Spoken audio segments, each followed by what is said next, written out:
welcome to the Facial Recognition Comedy Podcast. My name is Behzad Dabu, and we have... Fizza Jasani. Pallavi Ganalan. Zara Ali. You did that better than anyone. The perfect ever. introduction. Yeah. I do a lot Are of podcasts. you an actor? I am. Oh, amazing. Oh, gee. Yeah. Wow. And a producer and an activist. True. Ooh. So you know your way around a mic. You're pretty good at it. I do. seems. I do a Yeah. lot of podcasts. I'm really enjoying them, and I'm listening to them more too. So I feel like podcasts are sort of like entering my life in a bigger way this year. 2019 is their year. The year of the for you. podcast. Year of the podcast. The year of the rabbit, maybe, and the year Yeah. of the podcast. Is it the year of the rabbit? Oh, no. Okay. I forget. What's it? Lunar New Year? Anyone familiar? Bitch, I have no idea. I can't keep track of what year it is. 10 Fans, if seconds. you know. 10 seconds after the ball dropped, I was like, it's 2018. And someone was like, you got that immediately wrong. Do you remember in I high named school? this file 2018. I was like, Oh, why yeah. is it on the top? Do you remember in high school when you used to like go back to school and you would write the old date until like March? Yeah. The old year until like March, and then you finally got it right. Yeah, those who used to be in school, you know, all of us who aren't in school anymore. Every one of us. She's mad because she's still in school. She's I still in write school the forever. date wrong. You're still in school? She's in school for. Do you still put your name on the top of every page? Yeah. Getting her PhD. Header. As a header. Yeah. But just correct me if I'm wrong, because I haven't been in school in 12 years. But like in school now, isn't everything on the computer, and aren't the dates like automatically up? Like, They don't, writing doesn't just appear. You still have to type stuff in. No, like on Microsoft Word, when you type in like JAN, it goes January 18th, 2019. Yeah. Like it pops up Yeah, it automatically. autocorrects. I do the 2019-month-day because it keeps it organized. I do the metric system So of you the make it calendar hard. dates. Okay. Yeah. This is unrelated because we've moved on now, but it's the year of the pig. Oh, If okay. anyone, The year of the Oink, pig. bitch. The year of the pig and the year of the podcast. it's a very haram year for those of us who Yeah. are Muslim. Yeah, 50% Okay. Just of threw that us out are- there. All right. Are you? What's your family's background? I'm not Muslim. I'm Zoroastrian or Parsi Zoroastrian. Yeah. Ooh. Do you guys know what that is? Yes. Queen. Did you Yeah, go Freddie out? Mercury. Did you go out for Freddie Mercury? Absolutely not. What? Do you think they were going to offer that to anyone who wasn't famous? Oh my god! Do you know the first offer for that though was, and not only offer, they shot like 3 months of it was with Sacha Baron Cohen. Oh yeah, I heard about What? that. Yeah. And then he quit, right? Was it because of the director? I think because of like it not being a very good movie at all, he quit. Oh. Really? I don't know why he quit, but It was turned out to terrible. be a good movie. Oh, I hated it. I didn't But watch it, but I watched a clip of the editing, and they won for editing, and it was terrible. I think it was the worst movie nominated for Best Picture this year. Honestly, I think I think they did a good job with the storytelling of it. I don't think the acting was wonderful. It was very choppy, I thought. I hated like every aspect. But I think editing was Rami. choppy. I didn't even watch it. I think Rami like earned that award. To I don't me, know. I love Rami He movie, goes, but I didn't watch it. I love Rami so much. I think he's so great in Mr. Robot. He's one of my favorite actors. He's one of my favorite actors of color for sure. But to me, that felt like karaoke with teeth in. Somebody said it was like professional TikTok. Yeah, it was like karaoke with teeth in. Like, Yeah. I felt like it was like an alien performance. Ooh. Like an alien performance with the teeth. Is that your version? Everybody it do an was. impression of Rami Malek right now. It was karaoke. I mean, they kind of like dubbed his voice For sure. completely when he was singing. Like and at some It's point, like a Bollywood movie. They Yeah. didn't dive into the sexuality at all. They didn't dive into his work with AIDS at all. Yeah, that's what I was thinking. I hated the way they skirted around his family issues. It was just so like. What was the focus? Was it a concert? it that was he the lip-syncs band. to? It's a band. The the focus band. was the band. Yeah. So And then they Brian made May looked like a legend in that movie. Okay. yeah. Worth watching? It's worth watching for sure. I mean, I enjoyed it, but also because God's like, no. it was like nostalgic, right? Uh-huh. And I think right now we're kind of in the culture of like really appreciating nostalgia right now because I think like current life or reality is For so sure. bad that we're holding on to nostalgic things. So I mean, I think it was the right time, and that's probably why it's doing so well. Yeah. I did hear that a lot of the queer community was pretty upset about it not addressing the HIV/AIDS crisis. The HIV/AIDS and like the way they deal with his sexuality is so bad. It was so bad, especially with a director who is known for being problematic in that community as well. I just thought it was. How'd they fuck Really up bad. so bad? I mean, This is our question for all right, Hollywood. there's a part, and this one for best I editing. mean, you'd think like Let's just put all our I wanted questions to for watch it because I Hollywood. thought it was going to be There's great, a and then I part- kept hearing this shit. There's a part where they want to show that he's going from a they're like a small local band to becoming a global sensation, right? And that's like the part that you see pretty much in every movie about a band. And instead of like showing them go on tour and getting bigger and bigger crowds, or like watching them get better and better, or watching the budget increase, there's lots of ways to do that. There was a black screen, and then the names of cities came across the screen in clip art. It was like Santa Monica, New York, Sydney, Tokyo, London, Paris. And I was like, this is how we're going to show that they're becoming a global band. And Not even a montage. not even a montage. And it then won Best Editing Yeah. at the Oscars. Somebody posted a clip of like how bad the edits were because it was just so choppy. It was Yeah. awful. That's why I don't even watch. I didn't watch the Oscars because I don't feel bad. Stupid. I don't feel bad about us editing our own flyers now because I saw that. I was like, oh yeah, we're good. We're good at editing now. Like we could do that. For like sure. that's but I don't know. I mean, I wasn't expecting to be like completely blown away, right? Mm-hmm. Like knowing everything I heard, like insider Hollywood stuff that I heard. But I think Rami did a good job. Yeah, he did a good job. Yeah. I what he was working with. Yeah. Yeah. What was he Yeah. working with? How's the script? Well, obviously it didn't terrible. address like Script was terrible. anything. Script was terrible. There's literally lines like this, like, "Do you need a new lead singer?"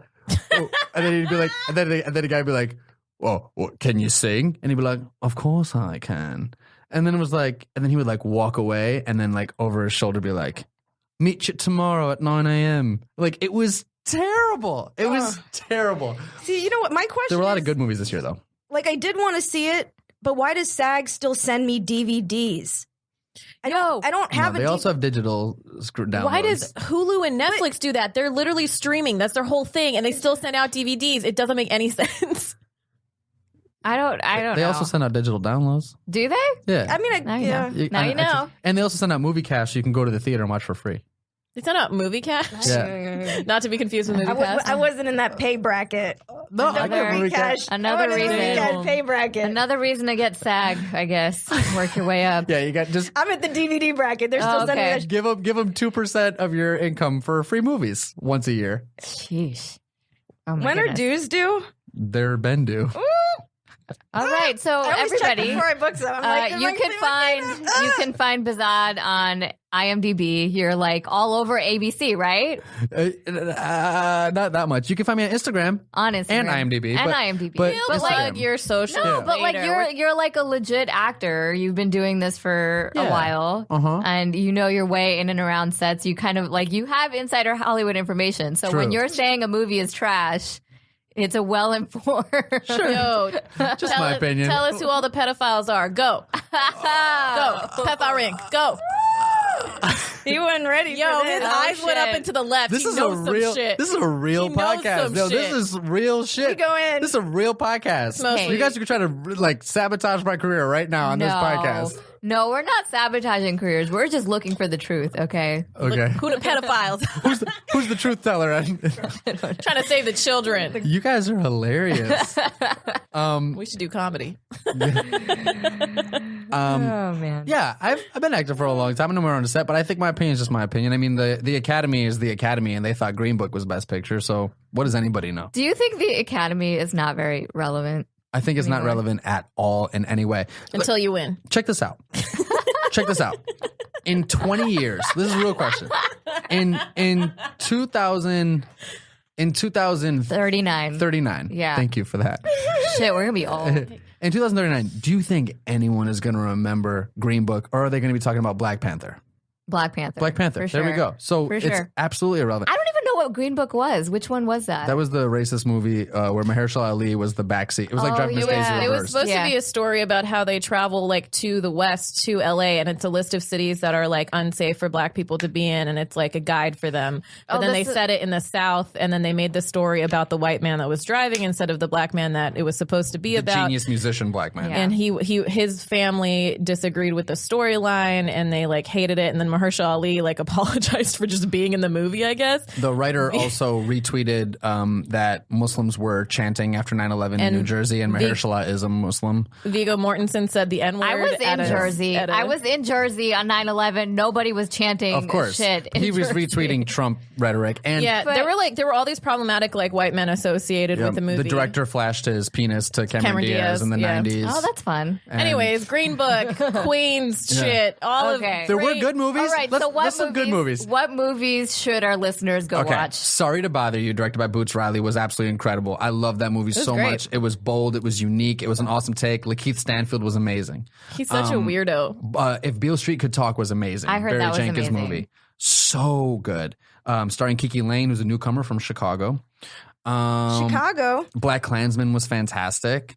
I heard that was great. Black Panther was amazing. There was a lot of great movies. Black Klansman had Denzel's son, right? Correct. Yeah. Okay. Yeah. Well, Isaiah that's Washington. what Spike Lee won for. Spike Lee won Best Screenplay. For Black Klansman. Black Klansman, yeah. And Best Director was Cuarón. Okay. For Robo Roma, which is also the amazing. Oscars wasn't completely off this No, year. it wasn't completely off. Just the Best Picture sort of was like, and Bye. Womp womp. But it's always like, why are okay? So we're just gonna pick movies where, like, it's like I'm gonna say it, it's just like white people come out as a savior every time. Like, sure. it's the white heroes. Yep. Like, okay, sure. I mean, this movie, there's White so many voters. Yeah, there's so many versions of the same fucking story. Yep. So, like, when are you gonna pick a new plot to be your best picture? When the Academy changes. Do you know it's weird that it could be like the same story with just a different tone, skin tone, or it could be a completely different story, but we're still stuck on the same story trying to just get it to a different skin tone. Yeah, but they're going to replace those skin tones with white people. That's what they're going to do. If I'm the we're not person in famous enough. charge, if I'm the person in charge of a movie, and you come up to me and you're like, all right, so here's a story about a genius musician, right? This dude is a genius composer, and he had a white driver. And then you told me that, like, the white driver is going to be the lead and the genius musician is going to be the supporting, I'd be like, nah, you did that wrong. Zara's eating cookies. Like, you did that wrong. Like, Tag-alongs. flip that. Yeah. The genius musician needs to be the lead. That's the story I want. I don't want the story of the driver. It just all sounds horribly disappointing. And But leave I was on stage during the Oscars. That's what the fuck I do. Oh, yeah. I mean, I You had were a on show. stage at the Oscars? No, I was doing stand up. We were all doing shows the night of the Oscars. Yeah. Like the night of the Watch Oscars, I that had like shit. 3 gigs that night in New York. So like, Damn. I didn't. I'll watch you know? the Oscars if I get an Oscar. I watched the watch Oscars it on the that year. plane. I I watched it on the plane on the way back from New York. But it's just like, why am I watching this? You watched it after it aired? I watched clips to tweet. I'm like, I gotta keep up with this I shit. was thinking Same about it, reason but why I I was watched like, Bird Box. I'm like, yeah, fine, pressure me Is into your this. tweet? I guess. Is your Twitter lit? It's pretty fun. Okay. I like it. Y'all are It's funny. fun. I bet like your writing Twitters jokes. are funny. I follow Fizz already, but I'm gonna follow you two now for Hell yeah. What's your Twitter like? sure. My Twitter, you know what's funny? My Instagram is pretty funny. I have a lot of like, I do things with music on my Instagram. You a musician? No, but I do like Insta stories and stuff where I like sort of talk with the lyrics of 90s songs. Oh, fun. Or I do like weird 90s lip syncs to like 90s women. So you basically do Divas. TikTok, but not. I have done a TikTok on it. There's one Hey. TikTok on there to Bittersweet Symphony. But my Instagram is like a lot of funny content, but my Twitter is a lot more political relevant content. So it's a lot more Angry. angry as it will. But I do a lot of work with like isn't- social justice and representation. But Twitter is where you go to be angry. Yeah, of right? course. Like that is. I do jokes on Twitter. Like I Yeah. do both. I'm in on a Twitter. good place, so I haven't been using Twitter. Oh That's shit. good. I feel like Twitter is where I put takes for a lot of things that. Like one of my main focuses is social impact work with media representation. So how do women, people of color, LGBTQ, and people with disabilities, what kind of opportunities are they given in theater, music, dance, film, television, and what is the representation of them in film, music, theater, dance, and television? So I'm a founding member of an organization called Chicago Inclusion Project, which sorts to level the playing field for those groups in Chicago. And then out here working with like the Reform LA Jails movement. I'm a board member of something called Free Reentry, which works with formerly incarcerated individuals. So my Twitter's a lot more like that type of stuff. And my Instagram's more just like lighthearted and funny. That's fun. Dope. Though. So we could see both of your personalities essentially in your social media. Yeah, it's funny. What made you like get into the social activism, and like how did you go about like first founding the Chicago Inclusion? I got to give most of the credit to a woman of color named M. Joy Gavino, who really is like the champion and does 90% of the work of Chicago Inclusion Project. I don't want to take that credit. But basically, I noticed that after 10 years of working in the Chicago theater community, I got to a point where I had a voice. And I don't have that voice in LA or Hollywood yet. But getting to a point in Chicago where you have that voice, I believe that you have to sort of like send the elevator down and like help. And nobody looked like me on television. I was born in 87 and grew up watching TV in the 90s. And like literally nobody. I mean, we can all relate to that. Yeah. Exactly. Looked like us on television. The only thing we had was Apu, voiced by a white guy as a stereotype.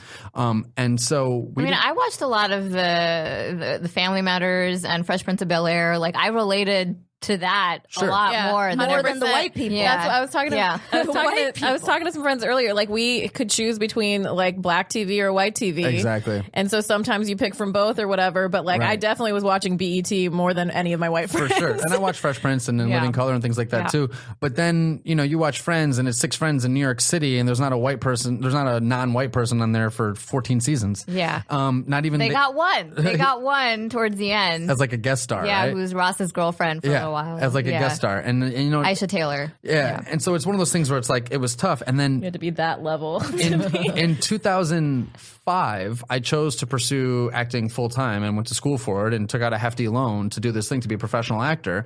And I think about that and I'm like, wow, I chose to take out a hefty loan to be a professional actor, to study this at a collegiate level without ever having seen someone do it that looked like me. That's crazy. Mm-hmm. Like that's crazy. Well, Bollywood. But that's I don't different. speak Hindi. That's different. true too. Yeah. That's like being a fish out of water here is totally different than like being raised there. Totally. And that's I don't kind speak of like Hindi what and- our parents did in coming here. Yeah. For sure. Yeah. Yeah, exactly. And I'm first generation. And that's So- what we're doing going into entertainment. Yeah. It's sort of Exactly. being it's the new frontier. But I mean, like we had Russell? Russell And then maybe Russell. Margaret, but not even. Like Margaret Cho. Margaret Cho. sort of like the immigrant the end. experience, Yeah. but it was there were no role models. And even No Russell, women at Russell all. Peters had the thing that like put him on the map was that stand up in Toronto that he did where he Yeah. talked about, and like even that guy's we were already like 18 or 19 at that point. I mean, I'm we assuming were we're in all the same age. College, I'm not. high school-ish. College, high school. But it's like, it was because of YouTube, And so it's like Exactly. we were already on the internet. We were already like, most of us, and we're elder or younger, millennial, whatever, but like we were kind of like through our childhood, like we were not really like looking for new role For models, sure. right? And our formative years though, when we were in middle school and high school, we didn't know these guys. Okay, he came out when I was like in middle school or high school.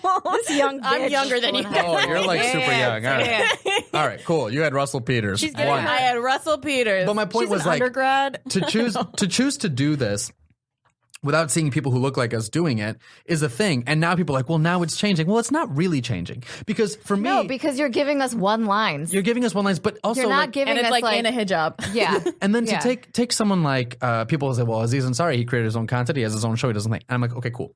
So Aziz Ansari at this point was Very established. one of the most famous brown faces in America.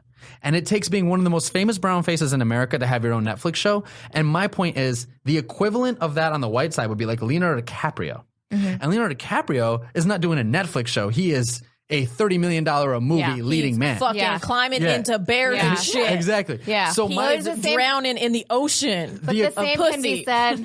The same can be said for like, oh well, you have Aziz and Mindy Kaling, and now you have Hasan. I'm like, that's 3 people. Right.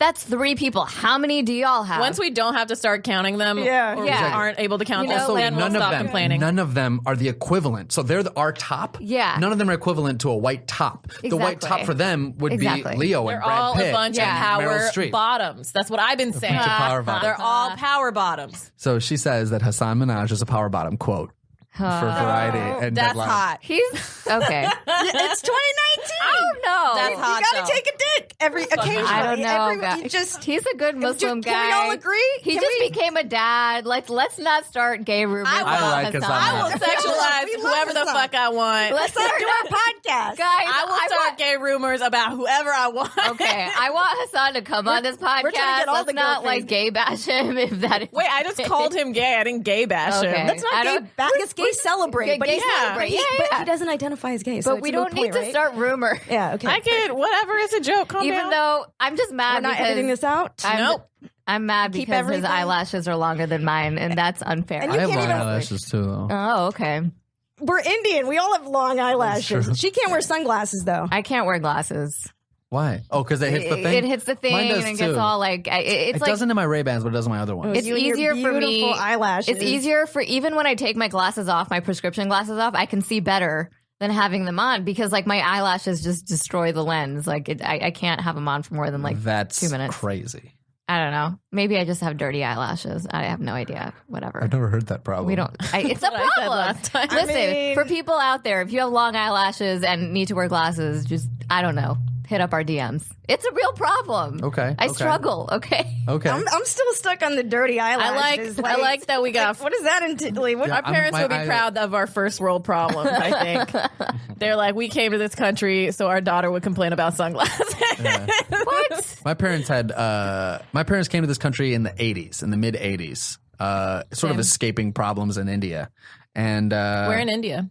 they were in Gujarat. Oh, you're Gujarati. Yeah, you're Gujarati. I'm Gujarati, but also I'm a Parsi Zoroastrian, so I'm Parsi Gujarati. Yeah. It's a little different. That's Do you why guys speak? they speak Gujarati, but it's a Parsi Gujarati. Different dialect. It's a little slightly different. Yeah. Yeah, little bit Did you? different. So you said like Zoroastrian. Uh-huh. Did you like grow up religious? Was it? I grew up. My mom was very religious, so I grew up with that, but I don't practice anymore. Okay. I don't practice anymore. I stopped practicing probably in like high school. How did they feel about it? My parents are fucking awesome, and I don't think they were like thrilled about it, especially my mom. But they're so open-minded and so cool, and cared more about me being a good person and following the principles of the religion more than me following the principles of the.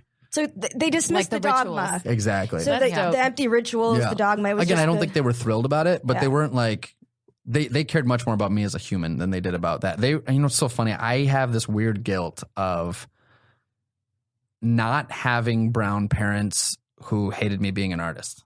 I was gonna ask. I have this guilt that like all my other brown friends have like, well, what happened when your parents hated it? And I'm like, can't my relate. parents were awesome about I it. got. from like the get go, right? Do you have other beginning. siblings who are making them proud, doing other things? No. I No? mean, I have a younger brother who's also like an editor, but I support him. Okay. And what's interesting is like, yes, I mean, there were comments and stuff about like, Yeah. really? But they were never like, you won't do this. We won't support it. And we grew up pretty lower middle class and lived in an apartment my whole life. And, we never had a home or nice cars or anything like that, like some of the other Indians in town. But my parents were so cool with me pursuing being an artist. They drove me to theater practices and they picked me up late and they were there opening night with flowers and they took pictures and they cared and like they really were huge supporters of it. To the day now, like when I was in Chicago doing plays, they would fly to opening night and That's they would so very- sweet. they were like super, super supportive. And then I talked to like brown friends who were like, well, how'd you deal with your parents wanting you to be an engineer? I'm like, they didn't. That's like the thing that we have. Like a lot of us grow up like in like better off financially because like Indians in the States are like For the sure. highest paid minority. For And then sure. all we get is like, yeah, but our parents don't like us, so we suffer. And then you take that away. And what struggle do you have? I had the opposite. We didn't have the money, but I had Yeah. the support. No, I'm more on you on that side. Like we didn't grow up with a lot either. But like my parents like really stuck to religion. So it's like for them, religion was the way out of everything. Where like did you grow up? I grew up in Jersey. I grew up in upstate New York, Syracuse. We spent a lot of time in Edison, New Jersey, though. You did? I went to Edison High. Oh, for real? I'm from Edison. We would go to Edison, New Jersey, and my mom and dad would get like kaju katri and all these like Indian desserts and Yeah. That's like like gulab jamun and all there's that kind some of shit. misconception about Edison, New Jersey. So what you're talking about, like the whole street that smells like masala, Yeah. that's actually in Isla, New Jersey. But it surrounds Edison and basically South Asians have taken over that part of Jersey. But we yeah, used like to take Palisades Parkway in from upstate New York, 81 Yeah. South to Palisades Parkway. I remember all this. yeah. But so a question for you though. Great. Do you think your parents would have been as supportive if say you had a sister who had done the same thing? Yeah. You think so? My parents yeah. are dope. My parents are. It's hard for us to wrap our hands around. I know. My parents are. This is Sorry, can you say baffling. this Your again? parents showed up to your shit. I'm going to say this. My mom wouldn't pick me up from school. Yo, he's got a Oh How my to God. Get Away with Murder sweatshirt on right Yeah. now. Oh He's got shit, so much he's pride. something. I'm going to say this. So my parents' parents on both sides, not the most open-minded people, and their cousins and their aunts and their uncles and the whole thing, not the most open-minded people. I've learned this recently, but my parents escaped that, came here, and the only people from my family, extended or not, that are in the States are me, my dad, my mom, my brother. That's it, just the four of us. And they raised us in a way that I'm like super thankful for. And I wish I appreciated that as a high schooler when I didn't notice. And I was like, I didn't realize what I had. Yeah. And now when I like left and learned and have traveled the world and have seen how other people live and see the rest of their family, I'm like, oh my God, you guys are actually heroes. And you raised us in a way to be open-minded, feminists, super inclusive, not only non-racist, but anti-racist. Hey. Right? Different. And to stand up for that. And like my parents have learned about it. They've supported it. They've gotten on board with it. They even say things to me and my brother like, support your art, keep creating, like do that. And these aren't necessarily artists. Like my dad's an architect. My mom works in computer consulting and like HR, but they were like, your art is your gift. Support your art, support your gift, and do that. And I feel so lucky to have that. And I didn't feel lucky until I like left to realize it. I didn't realize what I Until had. you were surrounded by people who like told you like, hey, this is a struggle that you didn't have. Well, how would you For know sure. without the absence of Yeah. it? Yeah. For sure. And I mean, I did have a sense that like Or brown witnessing the parent, absence. like brown culture, brown community, because my grandparents were like, what are you doing? You know what I mean? And like, because my friends, I was like, they were like, my parents, you know, I have Did to you deal grow with up that. around a lot of Indian people? Not a lot, but there was a Parsi Zoroastrian community that was around. And you know, here's what everybody would say to me. I had good grades, right? So everybody was like, their thing was like, if you had bad grades, we'd understand. Go be an actor. But you have good grades, so like, go be a doctor. People tell me that shit all the time too. They're like, if I studied what you studied, I wouldn't be here. And it's like, well, I can't help what I love. Exactly. Like, The I whole can't thing was help like, they were like, it'd be so much easier to accept if you were bad in school. And I was like, that's a weird way to look But at it. I think a lot of people have this thing of like you can only be good at one thing, or they think that geniuses are like really bad socially, or like Right. there's always got to be some That is debatable. there's always got to be some compromise in order for them to accept a person being good at something. And sometimes people are just great at multiple things, Right. And life isn't fair, and they're like talented in those areas. Yeah. You just got to accept it. Or you can have good grades and not have to be a doctor. yeah. But also the school of acting and theater that I grew up in, which is very different than LA. Where in LA, like, do you have Instagram followers? Are you pretty? Do you have a good agent? You're successful. Whereas, You should make that like a YouTube tutorial. but where It's like I 15 grew up, seconds. like the type of theater I grew up in, like ensemble based, legitimate new work, right? The intelligent artists are the better actors. The ensemble based actors who have a deep understanding of the humanities and human behavior and psychology are the better actors. And so I think what helped me become a good actor in Chicago was being good in school. Yeah. Yeah, I think people downplay that in the arts a little bit, or even in Hollywood. Honestly, in Hollywood, for sure. Yeah, and I think like being a good student and being smart and having some sort of, you know, intelligence, it like oozes over to like every part of your life. Like it helps you creatively, it helps you with your administration, it helps you in other ways, and it helps you even socially too. Like there are so many idiots in this town that like as soon as I see them coming, I will walk the other way because I feel like they're dumb, like there's just like idiocy is gonna like be contagious. Rub off on you? Like I cannot be near that because like it's like I don't want anything that's gonna affect my success, right? Like in that way. So if like fine, if you being you, if it's working for you, fine. But like I've never seen anything like that actually like last for a long time. Like in Chicago and New York, especially in the theater world, being good to work with and being talented get you really far. And I don't think either of those things matter in LA. Maybe that's cynical, but I just don't think they matter in LA. I've seen bad behavior get rewarded. I've seen good behavior get knocked off, and not a single person has cared about my pretty impressive theater resume. Like not a single person has cared. I've originated roles that have won Pulitzer Prizes. I've done new work with the best playwrights in the world, and no one cares. We care. Like no one cares. We care. You're here. And I they. think they're He wants people with money. People who matter. To care. But Fizza, where did we meet? I mean, we met on set of a TV show on Shondaland. Yeah. We didn't meet. Was it that show? It was. Yeah, we met on together. set. I mean, but it is helping you. You're in Shondaland, right? But I don't think I'm in. But I don't think I'm in Shondaland because of me being a good actor. Does that make sense? There are a lot of Catch Me Outside people. I agree with you. There are a lot of people sure. who got famous off of something and they're like writing that or whatever. But I agree. Like, I don't think it like lasts. And I think people do notice and they do care. Like, I know a lot of comedians that are incredibly funny. So fucking funny, should already be But famous. it's almost like it doesn't matter. It doesn't Being matter. funny is secondary. It doesn't matter because they forget their shows. They show up late. They're Exactly. drunk. Like I do think good behavior is rewarded. Sorry, guys. What? No, No, say it. What were you gonna say? Yeah. no, I was implying it was a joke. She was I was making a being joke that very she's subtle. unprofessional. I was being very subtle. Oh, that you're. yeah, guys. Here's what I mean by good behavior. I don't think is rewarded. I'm going to give you an example. I'm not going to name the show, but Name it. But I did a TV show. Just once. name the pedophile associated with that show.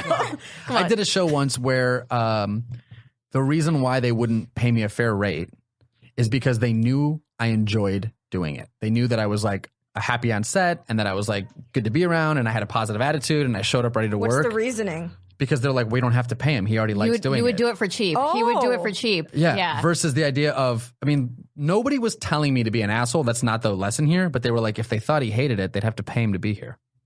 But they know. Somebody said that? That's pretty. I learned that that's one of the reasons why I got lowballed on the show. And They expect you to act like an asshole while you're acting. Well, they knew you wanted it. they knew I wanted So it. that's Yeah. the thing is people can. It's not desperation, but if you, it's. But it wasn't even thirst. desperation. taking advantage But it wasn't of even you. thirst. It was the fact that they were like, Let's oh, not- he loves to be here. He's happy to be on set. He's happy to work. Being eager sometimes like works against you in this town because people take advantage of it. Of course, but they were like, oh yeah, every time he comes on set, he's smiling, he's happy to have the work. He's always prepped and ready. So like, it hurt me. So what? a bunch of So what, do you think you would have had a better opportunity had you been less eager? yeah. Like if you weren't prepped, if you weren't smiling, if you All weren't of a nice to sudden, we people on had set? to, we had to in our negotiations be like, oh, actually, he's not having a good time. That's and unreal. and it's terrible. And like, and again, this is a smaller show, and it was a thing I did several years ago, and whatever. So we don't have to talk about it, like to name it, but it is one of those things where it's like, no, I don't think good behavior is often rewarded. I mean, so many assholes don't get written off when like. But I look at that like, yeah, okay, maybe life isn't fair. Maybe the things that. But bad behavior does have consequences. It not even that. Like, do you want to do this knowing that you're an asshole? Oh, like, for do you sure. like that's the only thing. I'm like, things are going to happen. Things are going to be unfair. But I don't want to like lead this life. I don't want to like do this job For sure. without being true to myself and with feeling like feeling like an asshole the whole For sure. time. I just did a talk So to it's not students even negotiable. I just did talk to students at CalArts, and this is one of the things I said. I love CalArts. I have a bunch of friends that went Oh, there. cool. Yeah. I just did a talk there for Art Change US, which is a program at CalArts. It was really great. But one of the things I said was, I don't think good behavior is always rewarded, but that's not a reason to be an asshole. Right. I'm not saying be an asshole, but my point is be a good person because you should be a good person. Exactly. But don't be a good person because you think it'll be rewarded, because it often won't be. But that's not the point. Like, Exactly. if you're a good person, that's not the point anyway. Exactly. But also, like, don't be a good person to the point where you get taken advantage of for being a good person. Like, and that happens a lot in this town too, where For sure. people who have a moral compass and people who are, always trying to do the right thing, that ends up not working out for you either, because people will take advantage of that. You have to find, I think, a line, and I think this line changes and moves throughout your career depending on the power and the status you have in your career, where your integrity meets what you're willing to do. And there's an easy way to do it, right? So we can say, As Fizza says, setting boundaries. but like we can take the easy, as 4 brown people here, we can take the easy route and say like terrorist, right? So there was and Riz Ahmed has a really great article about it in The Guardian, where he talks about the first level you do is the offensive stereotype. Yeah. The second thing you do is the non-offensive stereotype. Best friend. Then the third thing you do, so it could be for us, offensive stereotype, terrorist. Yeah. Second, non-offensive stereotype, a taxi driver. Yeah, right? sure, yeah. Really good at math, but bad with women. A doctor. Yeah, like Big Bang Theory, right? Yeah. And then the third, like goofy, can't be socially, but like really smart. And Yeah. then the third thing is like you finally get to be a person. Yeah. So there's that. But there's also things like you could take it with nudity. So you could say, who am I willing to be the stereotype for? For example, no, I'm not willing to play a terrorist for X network for X amount of money for this co-star that'll give me no exposure. But if you're going to tell me that like Scorsese is directing a picture with Sean Penn and Al Pacino and I have to play a terrorist, but there's actually like a cool part and a dope scene, yeah, I'm auditioning. So it's like at this point in my career, where am I willing to like lose a little bit of integrity for a thing? But in 20 years, if I have Riz Ahmed's career, no, absolutely, I'm not doing that. Yeah, role. of course. You know what I mean? Yeah. So it's about like where I'm at. And so for me, I've had women talk about this with nudity, where they're like, I'm not doing nudity for that student film at USC for $100. But HBO. But HBO for this Yeah. thing, I might do nudity, For and depending on Showtime. taste. And so Yeah. like, and I'm not going to They'll judge get someone both on that. titties. Yeah, but it's like, but also like we got to look at people who came before us who like, you know, overcame so much. Like Selma Hayek was naked and everything, you know, and then she went on and she God. directed and created Frida. But like, it's like how Have you much? read about her experience Yeah. doing Frida with Harvey Weinstein? Yeah, I Well, read about what that. happened? Even through all of, oh my God, he tried to Read blackball that. her. What article is it? There's an article where she talks. She did an op-ed. I'm She sure if did you an just op-ed. Google like Yeah, Selma Hayek experience Yeah. Frida, it's crazy. It was a crazy, and She talks about it. despite Harvey trying to blackball her and all of this, like Frida was such a huge success, and she needed to go through all that bullshit to overcome this. I did not respect her before, but reading that article gave me like a whole new level of Yeah. respect for her. The Yeah, I way definitely that respected Harvey her. Weinstein made that experience with her impossible and yet what's She that? persisted. She And- persisted. yeah. I mean, it's unreal. That phrase is so sad though. It's like, why does that have to happen? I know. You didn't respect her before? No, he's saying it's not like he didn't respect her before. Are you making a joke? He did not. I was saying, Okay. of course, I didn't disrespect her before, but Yeah, reading okay. that gave me a new level of respect. Gotcha. Okay, but what women Gotcha. don't you respect? That's what we were, let's get to the good shit. I can name some women I don't respect. Yeah, do Sure, it. let's Kim Kardashian. No, I respect Kim Kardashian. Okay. I think Kim Kardashian is a boss. Tommy Lauren. Tammy Lauren, I do not respect. Ann Coulter, I do not respect. Who is the woman who is in Clueless? The black woman in Clueless? Stacey Dash. Stacey Dash. I do not respect Stacey Dash. I don't respect Omarosa. Republicans. There seems He to doesn't be a respect pattern Republicans. here. Republicans. This might be. Republican women who These have are a voice. actually, he's reading a tweet right now off his Yeah. Twitter. I don't respect Omarosa. I don't respect. Sarah Huckabee. I don't respect Sarah Huckabee. Okay, so No, okay, we here's get the it. thing. I don't. It's not just on the Republican thing, but it is. And I might get in trouble for saying this, but I think they're self-loathing, and I think they're bringing. For the women of color that I mentioned, they're not only bringing their gender back, they're bringing their race back, and I mean might get down? bringing it back to the 50s. Yeah. Not like sexy back, like the opposite. No, yeah. They're Okay, they're cool. bringing the progress back. They're making it harder because you know why? Because it allows the moderate who could have their mind changed. It allows them to go, what do you mean? Stacey's black. How could he be racist? Yeah. What do you mean? Omarosa's black. She's a black woman. How could he be sexist and racist? He has a black woman in his cabinet. So it's marketing. I think they're being tokenized to the and taken advantage of and used as props. And I think they're self-loathing. And in the case of someone like Stacey Dash, I don't know because I don't know her. She might just be that dumb. But in the case of someone like Ann Coulter, she's smart as shit. She knows She's doing it for the money. exactly what She's a she's troll. doing. She knows. She's exactly what 100% doing it for the money. And the lack of spine, the lack of integrity that she has, makes me like have vitriol. I mean, nobody. Because she knows the repercussions. She knows of her exactly actions, what yeah. she's doing. I mean, like damaging. with Kellyanne this, Conway too. with this administration, it's like everybody's like biting their lips, and you can tell like nobody. It's like, and the people around him, like we saw that like when he was like going into Air Force One, or was he coming out of Air Force One? He was probably walking around with toilet paper tissue on He had like it in the limo. Wanda Sykes. Wanda Sykes. and it's just like how like nobody around you likes you, right? Like that has to be it. Like you got no friends around you to tell you that. This is a Wanda Sykes bit. I just saw Wanda Sykes at the comedy. There's like a comedy place on Pico on Wednesday nights. Pico Union on Comedy Wednesday nights. Union, yeah, Yeah, Comedy Union. and I went and Wanda Sykes showed up and she said the same thing. Yeah. She said when he had toilet paper and walked up into Air Force One. She said, if I'm walking down the mall and I see a stranger with toilet paper, I don't even got to tell them. I'll just put my foot out and stop the toilet paper from being on their shoe. A stranger, a complete stranger. I might even chase after her for a block to stop her. But this man got an Air Force One, and the people he loves, his family, his friends, his advisors, not one, they let him walk in with toilet paper. Not one motherfucker around him likes him. Yeah, no. So it's like people are putting their integrity aside to be a part of this administration. So you can tell, like you can tell by their Twitters, like their feed. Ann Coulter's Twitter is like all hate, and then in between she has like dog videos and shit, and it's for like middle American women to like just to like. But Ann Coulter been doing this long before Trump. It's like at least I have my dog. She's She's trash. Professional trash. She's trash. She's a piece of shit. I know a comedian that's like really good friends with her. Is that Bill Maher? No. Oh. It's a really funny black comedian, and he's talked about how she's like family to him. That's crazy. And he's like very liberal and whatever, but he's like that's her job. That's like a facade.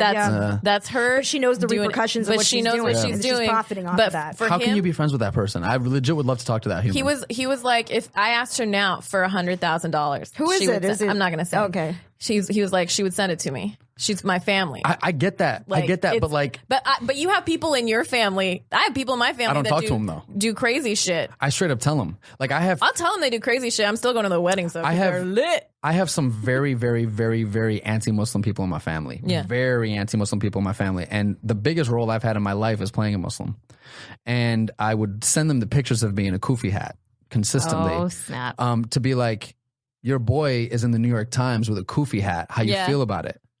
You know what I mean? How you feel about the fact that I like dated this Muslim? How you feel about it? I'm not gonna hide this from you. You know what I mean? I don't think that they do either. I think they talk about like real like I talk to my family about shit. I yell at them all the time for stuff. But I love that you did that. But they're still like it's still family. I hear you. Like there's still a tie there, a like bond through experiences, through love. But I think it's important to call out. But you still call it out. Yeah. But they're like, I think because she knows she knows exactly what she's doing. It's just like that's her job. That's how he looks at it. We got to the point where I was like, I really hope you don't indoctrinate your kids with this hate. They're still young enough that they have a chance to not learn from you.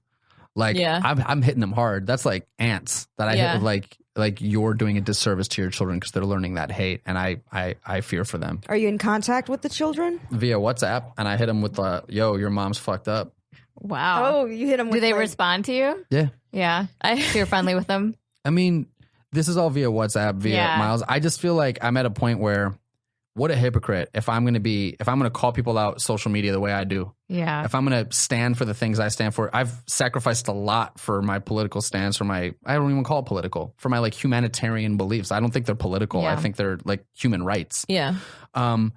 And if I'm going to call people out and like sacrifice things I do for them and then like give my family a pass, that don't feel right to me. Yeah. Especially my extended family. Do you cut people off, or do you, because I'll have people on my Facebook that say fucked up shit, and I'll just like I'll like try to every once in a while when I can, when I'm not exhausted, I'll try to like engage in conversation, but I'll still be their Facebook friends because I'm like, you're still going to see this brown woman pop up on your feed. Yeah. It's still going to be a tie to humanity. So I still try to like have them exist in my life. For sure. But I'm not going to be like comfortable about it. For me, it's case by case. But if anyone says anything fucked up on my status, right, then I have the silent people of color and women in my life that scroll past and see it. Oh yeah. And so I don't like it to go unchecked. Yeah, I do that too. So if you're gonna say some shit, I'm gonna check you on it. Yeah. And I'm not gonna be nice. I'm not gonna be nice. And then people are gonna tone police me and say, hey, there's two sides to everything. And my response is like, if you want to argue with me about Bohemian Rhapsody, we can have two sides to that. We can totally argue. You want to argue with me about whether we should have breakfast for dinner? We can argue about that. You want to argue with me on whether you should wear white pants after Labor Day? Let's argue about that. But if your stance is that, gay people shouldn't be able to get married, you can go fuck yourself. If your stance is about inequality, if your stance is rooted in someone else's oppression, you can go fuck yourself. There is no two sides. I don't stand for your side. Your side is wrong, and I won't listen to it. You know what I mean? But what about like there is like that example of like the black man who like talked to individual KKK members. Do you think and there's got them to an opportunity to connect with the individual and maybe because it's rather ignorance. Than writing them it's off? Ignorance. This is taught behavior, right? So maybe there's an opportunity to plant a seed for another idea. For sure, but I won't respect the KKK member's opinion. Okay, so but see, the thing is I'm willing to. I'll engage, but I'm not going to respect. And I'll give you an example. Like I think if there are 10 people at dinner with a Nazi, then there's 11 Nazis at dinner. I definitely feel like I've been to dinner with some like Nazi lights type of people because I was just in that situation and I had to have dinner with like essentially an enemy, right? But like they're an enemy, similar to what Fizza and Paul were saying. They're an enemy because they were taught to be an enemy, right? And they're not familiar with somebody like me. So if I can engage with them as a human being and they can familiarize themselves with me as being a human, then we can connect in some other way. And maybe at some point, the human and separating the human and the belief. I agree with that. I totally agree with that. So in this generation, it may not happen. We may never be friends and we'll agree to disagree or whatever. But maybe in the second generation, you know, his kids and my kids can become friends. Sure. And I agree with all that. Everything you said I agree with. Right. What I don't agree with is that if, for example, when we had the conversation about Bohemian Rhapsody, right? Right. I can say at the end of that, I respect your opinion. I agree to disagree. But you don't respect them. I will not. But I won't do that if your opinion is rooted in someone's oppression. Yeah. Right. So that's the point where I'm like, nah. At the end of the conversation, I'm going to say, fuck your opinion. You're racist. And that's how I'm going to, and I'm not going to tone police that. I'm not going to be respectful to your, because that's the thing, right? As I feel like oftentimes the only people, Chris Rock actually said it best. Racism is actually a white people problem. So it's not my job to educate you on this. He said something about Barack Obama, right? Like, we finally have a black man as president. There were plenty of black people smart enough to be president years before Barack Obama. Yeah. White people are finally ready to vote for a black person as president. So this is about white, you know what I mean? And when it deals with gender, same thing for me as a cisgendered straight dude. How many times have I had to go, fuck, I don't agree with this, but I'm going to shut the fuck up because this is not my, you know what I mean? Like, I've had to do the same thing that I want white people to do for people of color. I've had to do it as a cis dude. I mean, the other day I got out of a building. It was at an audition, and I got out at the same time a woman did. And then we like took the same left. And then we took the same left. And then we were about to go into the same damn parking lot. And I just stopped because I remember a woman being like, when I go into a parking lot, I wonder that like a dude could rape me or kill me in this parking lot if he's following me. I have never thought that with a woman following me in a parking lot. Like I don't feel unsafe at all. And I never would have thought about that. But recently I heard a woman say that. And so I was like, let me just stop, you know? And so just like that little check, I want white people to do for people of color. So I feel like I need to do it for women. And I don't really know where I'm going with this, except what I'm trying to say is like, it's not the oppressed's responsibility to respect the opinion of the oppressor. It's not, but I think that in reality, lives are at risk, right? The practicality of it. And so sometimes engaging and having empathy and like talking to the person will have a better practical effect than not engaging or saying fuck off. Because like there's so many times I want to say fuck off, and sometimes I do, but the other times when I engage and I humanize myself and my people, it's more effective. See, my question is the fuck off productive? I mean, it might feel good, and it's like, you know, there is a big fuck off to the ideology. Fuck the ideology, but to the individual, are you able to sort of... They're still voting. They're still out there. They're still like they're capable of hurting people. Their beliefs fucking suck. Yeah, they suck. But like, it's still, you know, a person. You can't like segregate. It's like ideas like segregation. Pushing them away is just going to make them hate you more. We all got to live together. That's essentially it, right? We have to like share our spaces together. We have to work together. We have to collaborate together. Unfortunately, we have to be on movies together. But I understand the anger behind. It's just, you know. Yeah. I understand like fuck you to the idea, but still like for me, it's like still engage with the person because their ideas can be changed. But it is difficult when the person identifies with the idea. When I see a high school friend, there are white supremacists that have changed their minds because of, absolutely. You know, there's for sure. And I have engaged with people on that side, but I guess what I'm saying is like if I see a high school friend post something about pro-Trump or like saying Blue Lives Matter or saying something like white privilege isn't real or saying something like Black Lives Matter is as much of a racist organization as the KKK is. It's infuriating. Yeah, I will unfriend that person. I don't do that. I will unfriend that person. I message them or like I'll comment or I'll something. do that first. Yeah. And then if there's like a, okay, but I unfriend. I still don't. There was one guy I got in a conversation with. Can I eat this cookie? Yeah, that's why it's here. It's not going to sound weird on the show. Do it close to the mic. Fully work. Have some Girl Scout cookies. It's Girl Scout season. But right? Absolutely delicious. Tagalongs are the best. But I didn't mean to cut you off. No, it's fine. Like Samoa's. But like there was a friend of mine who like we had this argument about like who can use the N-word. He's not black. I'm not black. But he was saying like black people shouldn't use it. And by the end of it, I found out that his belief was that black people have like different brains than us. Like it was so fucked. The belief. And he was a smart person. He like went to Carnegie Mellon, he went to MIT. Like he's a smart individual, but he has these like crazy beliefs, and he was posting like fake data from like hate groups and stuff. But I still I like couldn't continue engaging. I said my thing, I had facts, I like whatever, but I couldn't keep engaging with him. But I still want to pop up on his feed. I want him to remember what I said and what I represented, and that like I want him to think about it in the future. Like this is the issue I think we have with like a lot of like rural areas or segregated areas is like if you don't ever have to think about it, then you're never going to question your own beliefs. I want people to see me and be like even in comedy, I want them to like be uncomfortable for a few days. I really respect that. I admire that. It's one of the reasons why people often ask me, a lot of activists ask me when I do like activist podcasts and stuff, they say that a lot of my activism is focused on the media and representation, right? It's what I know. It's what I focus a lot on. Some people's activism is rooted in the jail system or cannabis or whatever it is, right? And for me, a lot of it is representation. One of the reasons why is because something you just touched on. So 60% of white people in America don't have a friend of color.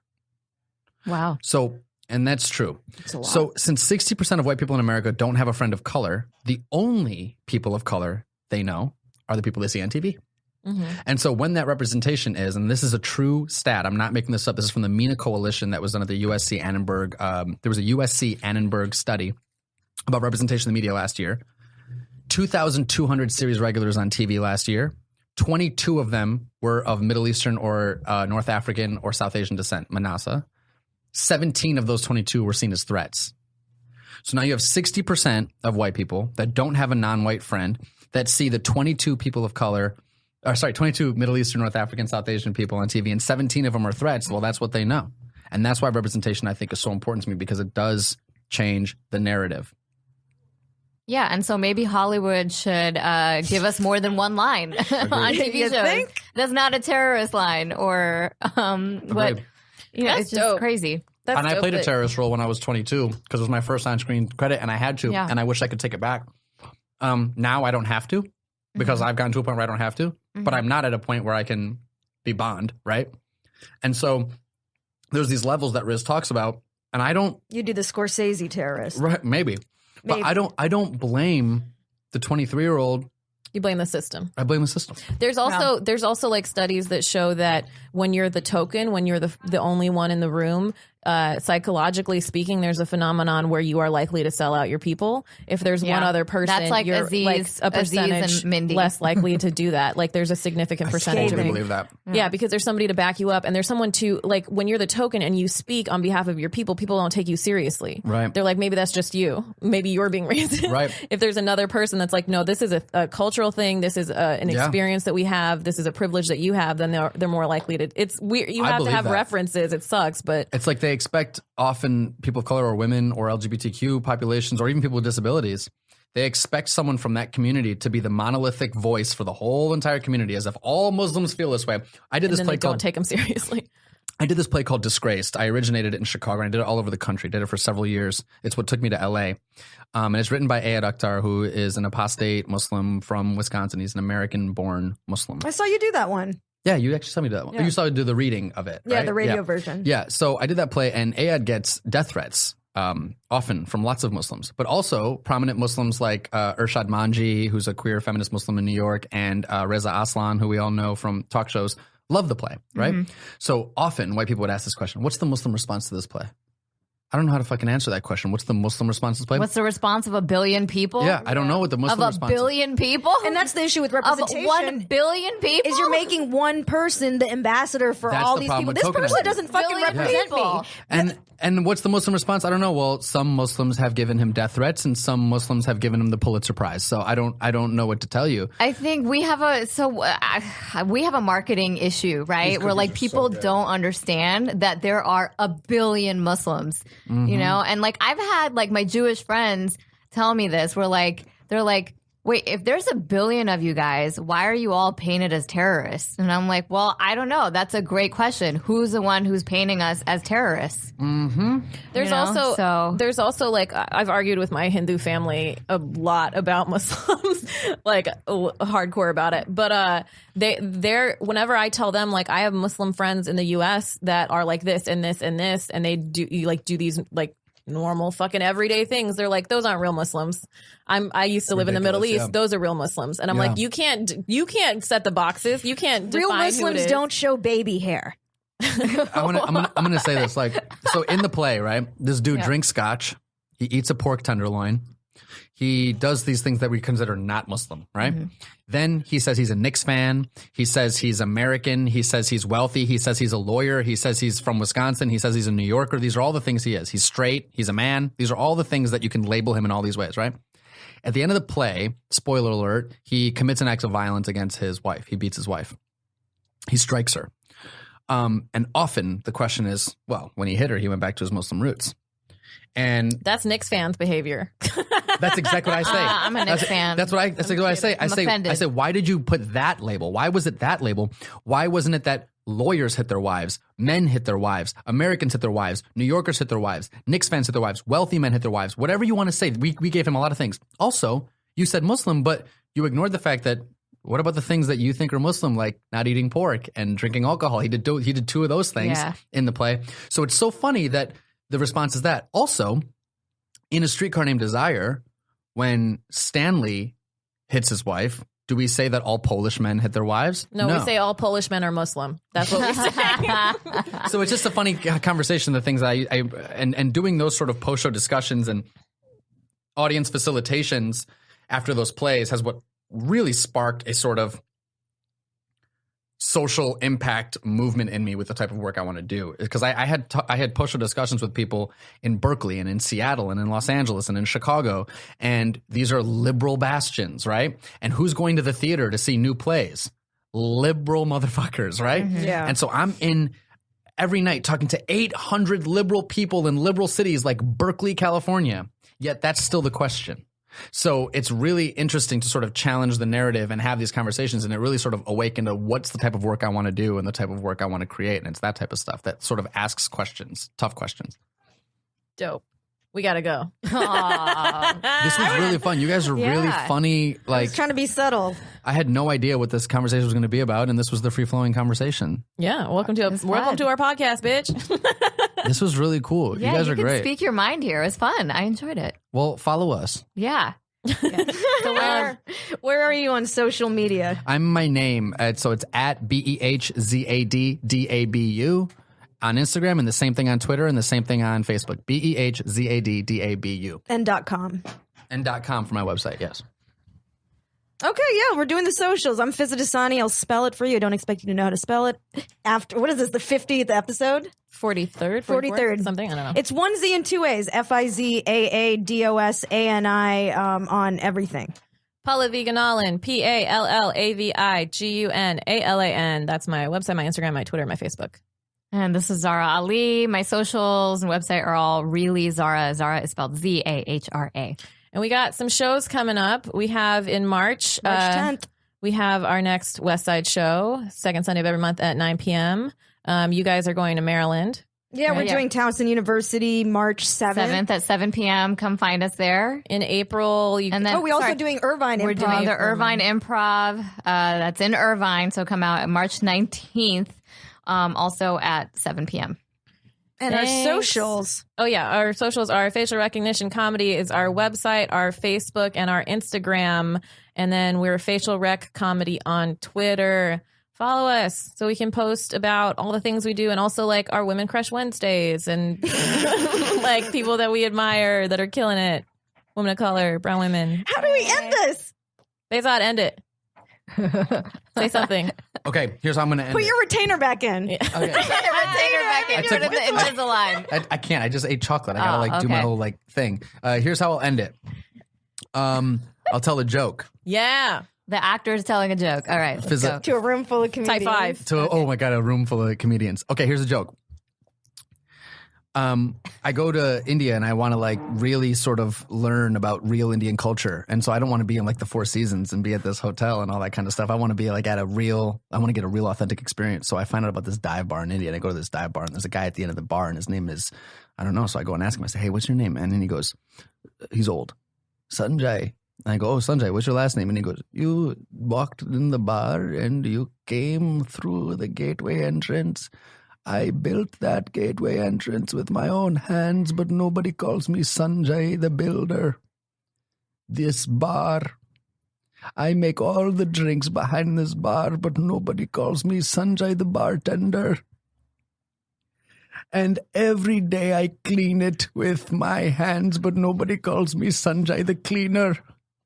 But I fuck one goat. Thank you for listening to the Facial Recognition Comedy Podcast. Oh my God. Fuck one goat and you're a goat fucker for life. Goodbye.